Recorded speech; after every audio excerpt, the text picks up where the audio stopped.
എല്ലാ കേന്ദ്രങ്ങളിലും നമുക്ക് ഉൽപാദനം നടത്തുന്നതിന് വേണ്ടിയുള്ള ആവശ്യമായിട്ടുള്ള ഇടപെടലുകൾ നടത്താൻ ആവശ്യമായുള്ള സാഹചര്യം നമുക്കുണ്ട്. അതിനാവശ്യമായുള്ള ഭൂമിശാസ്ത്രം നമ്മുടെ കയ്യിലുണ്ട്, അതിനാവശ്യമായിട്ടുള്ള തൊഴിലാളികൾ നമ്മുടെ കയ്യിലുണ്ട്. പക്ഷേ ഇതൊക്കെ പറയുമ്പോഴും ഒരു രാജ്യത്തിനെ സംബന്ധിച്ചിടത്തോളം, തൊഴിലാളി വർഗത്തിനെ സംബന്ധിച്ചിടത്തോളം, അല്ലെങ്കിൽ ഇന്ത്യയിലെ ജനങ്ങളെ സംബന്ധിച്ചിടത്തോളം മനസ്സിലാക്കി പോകേണ്ട ഒരു കാര്യമുണ്ട്.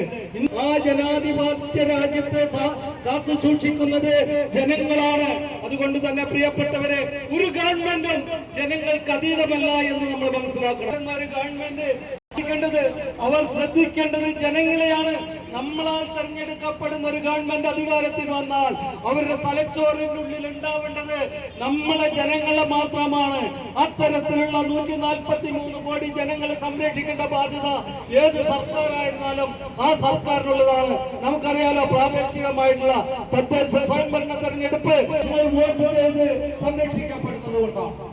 അങ്ങനെ വോട്ട് ചെയ്ത് സംരക്ഷിക്കപ്പെടുന്ന ആ വർഗം തൊഴിലാളികളെ സംരക്ഷിക്കപ്പെടണം.